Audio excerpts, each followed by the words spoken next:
Good afternoon, everyone. One of the most common questions I get from customers is how to clean their beautiful antiqued sterling silver wire-wrapped pendants. They love them, they wear them all the time, 24/7, 365 days a year, and it's gotten a little tarnished. How do you clean it? Well, the first thing I'm going to say is everybody will probably be tempted to use something like this, liquid jewelry cleaner. Do not do that if you have a piece with opals in it. This particular one is full of Ethiopian opals. Now, the reason I'm warning against that is certain soft stones like opals, pearls, shells, malachite, turquoise, lapis. If you put it in here, it's going to wreck the stone. In some cases, it will dissolve the stone, it'll strip color, and what comes out doesn't look anything like what went in. Another issue with something like this where you've got oxidized sterling silver, which means that there are bright areas and dark areas, is if you were to take something like this and dip it in here, what's going to come out is going to look more like that than like this. And the reason is that liquid jewelry cleaner doesn't just get the raised surface areas like you get with hand polishing. These particular ones were hand polished with steel wool Dremel brush before I lacquered and sealed them. But that only gets the surface of the sterling silver. That doesn't get all of these deeper areas down between the weave. It's like trying to brush between your teeth. It's impossible to reach down in there. So you really don't want to dip something like that in there, or you're going to lose all of that definition, and you're not going to be able to see all of this luscious weaving that I've done here. You're going to lose that definition, and it's going to look a lot more homogeneous, more like this petrified wood pendant that I have here. Something like this, that's agatized, good hard stones, aquamarine, is safe to put in here. But for demonstration purposes, I decided that today I would just like to do an oxidized sterling silver chain so that you can see what happens to the surface of the silver when I put it in here. See, this particular chain is just like this. It's got deeper oxidized areas as well as the raised, brightened sterling silver on top and the exposed areas that were polished. So I'm just going to put that in there for a few minutes while I explain how you should clean something like this. What I recommend to people is one of these. This is a silver polishing cloth. The first thing you'll notice when you get it, it usually comes in like a little plastic tube, or in this case a baggie. When you get it out and you feel it on your fingers, you can actually feel like a stickiness. And what that is the polish that's actually already infused in the cloth. You don't have to wet them, you don't have to do anything to them, other than put it back in the bag when you're done. It just helps preserve the polish so they don't dry out and it stays effective for a long time. You can reuse these. This particular one I did use as a test on this piece right here. And the way that you would clean something like this is you just rub the cloth on the surface of the wire, and it gets all of that tarnish off.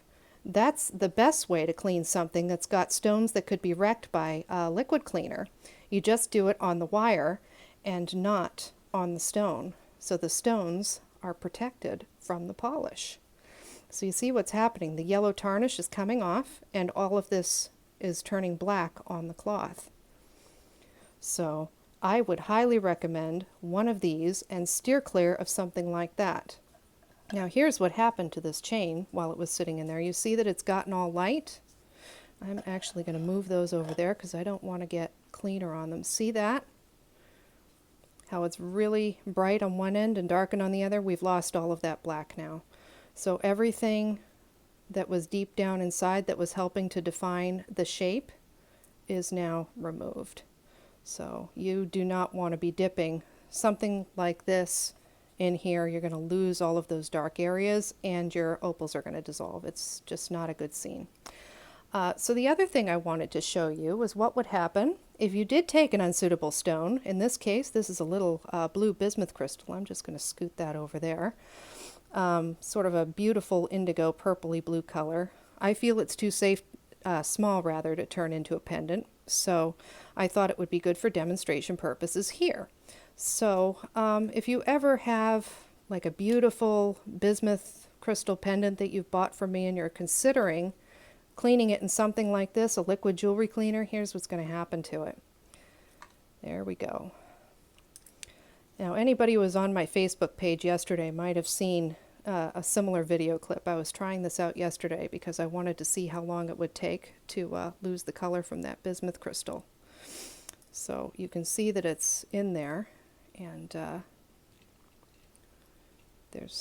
yeah, it's losing its color. It's turning like this weird yellow gold color, so that when you take it out, oh no, all of the blue is gone.